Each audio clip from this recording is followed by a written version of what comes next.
அனைவருக்கும் ஆர்சிசியின் அன்பான வணக்கங்கள். இன்னைக்கு நம்ம அரசியலமைப்பு என்ற தலைப்பில் மிக முக்கிய 25 வினாக்கள் என்று நாம் பார்க்க போறோம். அதற்கு முன் நீங்க சேனலை சப்ஸ்கிரைப் பண்ணலாம், மறக்காம சப்ஸ்கிரைப் பண்ணிக்கோங்க. வாங்க வினாக்கள் பார்க்கலாம். இதை நீங்க ஒரு தேர்வு போல எழுதிங்கன்னா உங்களுக்கு மிக பயனுள்ளதாக இருக்கும். கடைசியில எவ்வளவு வினாக்கள் நீங்க சரியா வரீங்களோ அதை நீங்க கமெண்ட் பண்ணுங்க. இதற்கான விடையை நம்ம உடனே பார்த்துலாம். வாங்க வினாக்கள் பார்க்கலாம். முதல் வினா, 1995ஆம் ஆண்டில் உலகம் முழுவதிலும் இருந்த பெண்கள் எந்த இடத்தில் கூடினார்கள்? அதாவது 1995ஆம் ஆண்டு உலக பெண்கள் மாநாடு நடைபெற்றது. அது எந்த இடத்தில்? Question. First option A Beijing, option B New York, option C Delhi, option D இவைகளில் எதுவும் இல்லை. இதற்கான சரியான பதில் ஆப்ஷன் ஏ பெய்ஜிங். 1995ஆம் ஆண்டு உலக பெண்கள் மாநாடு எங்கு நடைபெற்றதுன்னா பெய்ஜிங்கில் நடைபெற்றது. இரண்டாவது வினா, தேசிய மனித உரிமைகள் ஆணையம் எந்த ஆண்டு நிறுவப்பட்டது? Option A 1990, option B 1993, option C 1978, option D 1979. இதற்கான சரியான பதில் ஆப்ஷன் பி 1993. 1993 ஆண்டு தான் தேசிய மனித உரிமை ஆணையம் நிறுவப்பட்டது.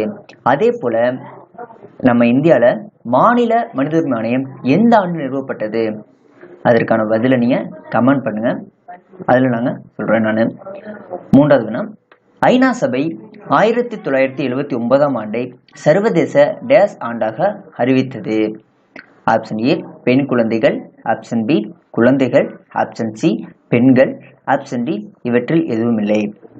இதற்கான சரியான பதில் ஆப்ஷன் பி குழந்தைகள் ஆண்டாக தான் ஐநா சபை 1979ஆம் ஆண்டை அனுசரித்தது. நாலாவது வினா, உலக மனித உரிமைகள் தினமாக எந்த நாள் அனுசரிக்கப்படுகிறது? Option A December 9, option B December 10, option C December 11, option D December 12. இதற்கான சரியான பதில் ஆப்ஷன் பி டிசம்பர் 10. டிசம்பர் 10 தான் உலக மனித உரிமை தினம். ஐந்தாவது தினம், மனித உரிமைகளின் நவீன சர்வதேச மகாசாசனம் என அழைக்கப்படுவது எது? ஆப்ஷன் ஏ மனித உரிமைகளுக்கான உலகளாவிய அறிவிப்பு UDHR, ஆப்ஷன் பி தேசிய மனித உரிமை ஆணையம் NHRC, ஆப்ஷன் சி மாநில மனித உரிமை ஆணையம் SHRC, ஆப்ஷன் டி சர்வதேச பெண்கள் ஆண்டு. இதற்கான சரியான பதில் ஆப்ஷன் ஏ மனித உரிமைகளுக்கான உலகளாவிய அறிவிப்பு. ஆறாவது, தேசிய மனித உரிமைகள் ஆணைய தலைவரின் பதவி காலம்.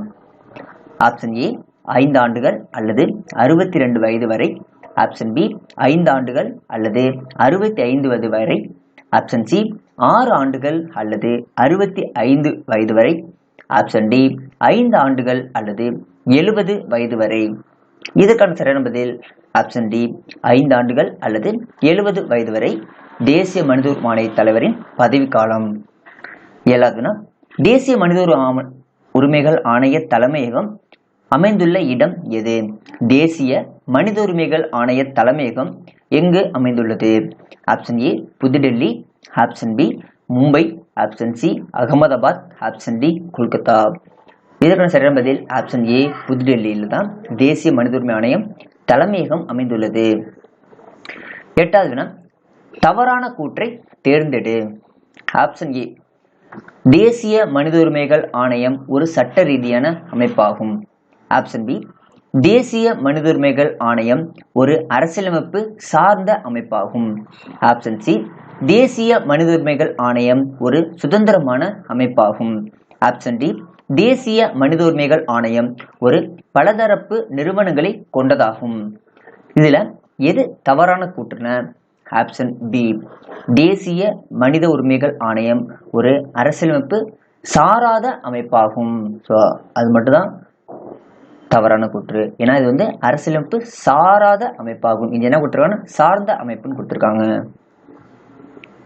ஒன்பதாவதுனா, தேசிய மனித உரிமைகள் ஆணையம் குறித்து பின்வரும் எந்த கூற்று சரியானது அல்ல, அதாவது தவறான கூற்று? ஆப்ஷன் ஏ இது 1993 நிறுவப்பட்டது. ஆப்ஷன் பி மனித உரிமை மீறல் வழக்குகளில் குற்றவாளியை தண்டிக்க ஆணையத்திற்கு எந்த உரிமையும் இல்லை. ஆப்ஷன் சி இந்த ஆணையத்தின் தலைவரும் உறுப்பினர்களும் இந்திய உச்ச நீதிமன்றத்தால் நியமிக்கப்படுகிறார்கள். ஆப்ஷன் டி இந்த ஆணையம் தனது ஆண்டு அறிக்கையை மத்திய அரசு மற்றும் மாநில அரசுகளுக்கு அனுப்புகிறது. ஸோ இதுல சரியானது எது அல்லனா ஆப்ஷன் சி. ஏன்னா இதில் குடியரசுத் தலைவர் தான் இந்த ஆணைய தலைவர்கள் நியமிப்பார்கள். இந்த ஆணையத்தின் தலைவரும் உறுப்பினர்களும் இந்திய குடியரசுத் தலைவரால் நியமிக்கப்படுகிறார்கள். இங்க என்ன கொடுத்துருக்காங்கன்னா உச்ச நீதிமன்ற நீதிபதி நியமிக்கப்படுகிறார்கள் கொடுத்துருக்காங்க. ஸோ இது தப்பு, மற்ற எல்லாம் ரைட்டு. 10வது ஐக்கிய நாடுகள் சபை தோற்றுவிக்கப்பட்ட ஆண்டு. எந்த ஆண்டு ஐக்கிய நாடுகள் சபை தோற்றுவிக்கப்பட்டது, அதாவது ஐநா? Option A 1945 October 24, option B 1948 October 24, option C 1950 October 24, option D 1946 October 24. இதற்கான சரியான பதில் ஆப்ஷன் ஏ 1945 அக்டோபர் 24. 11வது தேசிய மனித உரிமைகள் ஆணையத்தின் தலைவர் மற்றும் உறுப்பினர்கள் நியமிப்பவர் யார்? ஆப்ஷன் ஏ பிரதமர், ஆப்ஷன் பி முதலமைச்சர், ஆப்ஷன் சி குடியரசுத் தலைவர், ஆப்ஷன் டி துணை குடியரசுத் தலைவர். இதற்கான சரியான பதில் ஆப்ஷன் சி குடியரசுத் தலைவர்.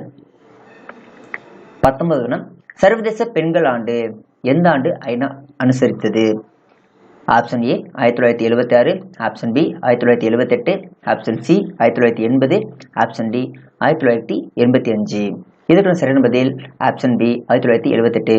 போன வினாக்கள்ல சர்வதேச குழந்தைகள் ஆண்டு 1979 பார்த்திருப்போம். இந்த வினா சர்வதேச பெண்கள் ஆண்டு 1978. எது அனுசரிச்சுன்னா ஐநா சபை அனுசரித்திருக்கும். 20வது போக்சோ சட்டம் எந்த ஆண்டு இயற்றப்பட்டது? Option A 2012, option B 2014, option C 2016, option D 2010. இதற்கான சரியான பதில் ஆப்ஷன் ஏ 2012. 21வது உலக மகளிர் மாநாடு 1995ஆம் ஆண்டு பெய்ஜிங்கில் நடைபெற்றது. அதாவது எத்தனையாவது மாநாடு நடைபெற்றது? ஆப்ஷன் ஏ 4வது, ஆப்ஷன் பி 2வது, ஆப்ஷன் சி 3வது, ஆப்ஷன் டி 1வது. இதற்கான சரியான பதில் ஆப்ஷன் ஏ 4வது. 4வது உலக மகளிர் மாநாடு 1995ஆம் ஆண்டு பெய்ஜிங்கில் நடைபெற்றது. 15வது இந்து விதவை மறுமண சட்டம் எந்த ஆண்டு இயற்றப்பட்டது? இந்து விதவை மறுமண சட்டம் எந்த ஆண்டு இயற்றப்பட்டது? Option A 1956, option B 1955, option C 1856, option D 1861. இதற்கான சரியான பதில் ஆப்ஷன் சி 1856 அன்றுதான் இந்து விதவைகள் மறுமண சட்டம் இயற்றப்பட்டது. யாரால் இயற்றப்பட்டதுன்னு ஈஸ்வர சந்திர வித்யாசாகரால் இயற்றப்பட்டது. அதே போல இந்து விதவை மறுமண சங்கம் யாரால் ஏற்றப்பட்டதுன்னா எம்.ஜி. ராணடேவால் ஏற்படுத்தப்பட்டது. 16வது தகவல் அறியும் உரிமை சட்டத்தின்படி தகவலை பெறுவதற்கான கால வரம்பு எத்தனை நாட்கள்? ஆப்ஷன் ஏ 20 நாட்கள், ஆப்ஷன் பி 25 நாட்கள், ஆப்ஷன் சி 30 நாட்கள், ஆப்ஷன் டி 35 நாட்கள். இதற்கான சரியான பதில் ஆப்ஷன் சி 30 நாட்கள். 17வது அரசியலமைப்பு சட்ட திருத்தம் 44 படி நீக்கப்பட்ட அடிப்படை உரிமை டேஸ். அரசியலமைப்பு சட்ட திருத்தம் 44 படி நீக்கப்பட்ட அடிப்படை உரிமை எது? ஆப்ஷன் ஏ சொத்துரிமை, ஆப்ஷன் பி மத சுதந்திரத்திற்கான உரிமை, ஆப்ஷன் சி சுரண்டலுக்கு எதிரான உரிமை, ஆப்ஷன் டி மேற்கண்ட எதுவும் இல்லை. இதற்கான சரியான பதில் ஆப்ஷன் ஏ சொத்துரிமை. அரசியலமைப்பு சட்ட திருத்தம் 44 படி நீக்கப்பட்ட அடிப்படை உரிமை எதுனா சொத்துரிமை. அடுத்து 18வது மூத்த குடிமக்கள் மற்றும் பெற்றோர் நலன்கள் பராமரிப்பு சட்டம் எந்த ஆண்டு சட்டமாக இயற்றப்பட்டது? Option A 2002, option B 2005, option C 1948, option D 2007. இதற்கான சரியான பதில் ஆப்ஷன் டி 2007. 19வது இலவச மற்றும் கல்வி உரிமை சட்டம் நடைமுறைப்படுத்தப்பட்ட ஆண்டு. இலவச மற்றும் கல்வி உரிமை சட்டம் எந்த ஆண்டு நடைமுறைப்படுத்தப்பட்டது? Option A 2000, option B 2009, option C 2012, option D 2008. இதற்கான சரியான பதில் ஆப்ஷன் பி 2009. அதே போல இந்த 18வது வினாக்களுக்கு ஒரு ஷார்ட்கட் இருக்கு. என்னன்னா மூத்த குடிமக்கள் மற்றும் பெற்றோர் நலன்கள் பராமரிப்பு சட்டம் எந்த ஆண்டு 2007 பார்த்துட்டோம். இந்த 7 மட்டும் பார்த்துங்க. இந்த 7 ஒரு வாரத்துக்கு 7 நாளா, ஸோ வாரம் ஃபுல்லா அந்த பெற்றோரை நம்ம பாதுகாக்கணும் அப்படின்னு ஒரு சின்ன ஷார்ட்கட் நாம வச்சுங்க. அடுத்து 20வது டேஷ் சமயம், இனம், சாதி, பாலினம் அல்லது பிறப்பிடம் ஆகியவற்றின் அடிப்படையில் பாகுபடுத்துவதை தடை செய்கிறது. அதாவது கீழ்கண்ட எந்த சட்டம் இனம், சாதி, பாலினம் அல்லது பிறப்பிடம் ஆகியவற்றின் அடிப்படையில் பாகுபடுத்துவதை தடை செய்கிறது. ஆப்ஷன் ஏ பிரிவு 15, ஆப்ஷன் பி பிரிவு 16, ஆப்ஷன் சி பிரிவு 26, ஆப்ஷன் டி பிரிவு 28. இதற்கான சரியான பதில் ஆப்ஷன் ஏ பிரிவு 15. 21 டேஸ் பிரிவு எந்த ஒரு சமயத்தினை ஏற்கவும் பின்பற்றவும் பரப்பவும் உரிமை வழங்குகிறது. ஆப்ஷன் ஏ 26, ஆப்ஷன் பி பிரிவு 27, ஆப்ஷன் சி பிரிவு 25 கிளாஸ் 1, ஆப்ஷன் டி பிரிவு 29 கிளாஸ் 2. இதற்கான சரியான பதில் ஆப்ஷன் சி பிரிவு 25 கிளாஸ் 1 தான். ஒரு சமயத்தினை ஏற்கவும் பின்பற்றவும் பரப்பவும் உரிமை வழங்குகிறது. அடுத்த 22 பின் வருவற்றுள் எது இந்தியாவை சமயசார்பற்ற நாடாக விவரிக்கிறது. ஆப்ஷன் ஏ அடிப்படை உரிமைகள், ஆப்ஷன் பி அடிப்படை கடமைகள், ஆப்ஷன் சி அரசு நெறிமுறைத்தும் கொள்கை, ஆப்ஷன் டி அரசியலமைப்பு முகவுரை. இதற்கான சரியான பதில் ஆப்ஷன் டி அரசியலமைப்பு முகவுரை தான் இந்தியாவை சமயசார்பற்ற நாடாக விவரிக்கிறது. 23 சமய சுதந்திர உரிமை எதனுடன் தொடர்புடையது. ஆப்ஷன் ஏ நீதித்துறை, ஆப்ஷன் பி பாராளுமன்றம், ஆப்ஷன் சி அரசு நெறிமுறைத்தும் கொள்கை, ஆப்ஷன் டி அடிப்படை உரிமைகள். இதற்கான சரியான பதில் ஆப்ஷன் டி அடிப்படை உரிமைகள் தான் சமய சுதந்திர உரிமை தொடர்புடையது. 24 சட்ட மேலவை உருவாக்கம் அல்லது நீக்கம் பற்றிய பிரிவு டேஸ். சட்ட மேலவை உருவாக்கம் அல்லது நீக்கம் பற்றிய பிரிவு டேஸ். Option A 169, option B 171, option C 164, option D 177.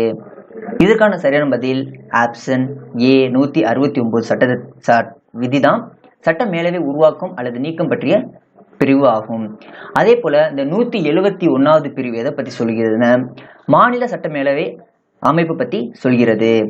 அதே போல 164வது பிரிவு எதை பற்றி சொல்கிறதுன்னா முதலமைச்சர் மற்றும் அமைச்சர்களின் நியமனம் பற்றி சொல்கிறது.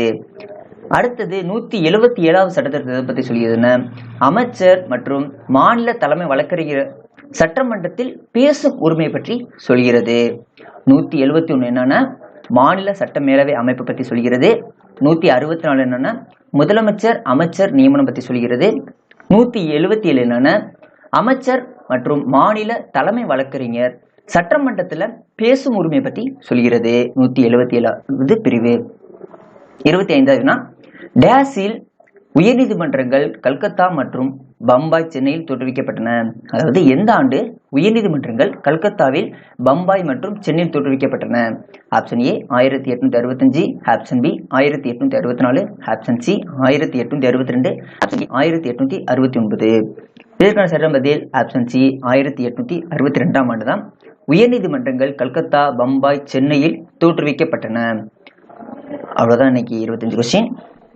25 எடுத்த அனைவருக்கும் RCCN வாழ்த்துக்கள். நன்றி, வணக்கம். நாளை இதே போல் ஒரு வீடியோடும் உங்களை சந்திக்கிறோம்.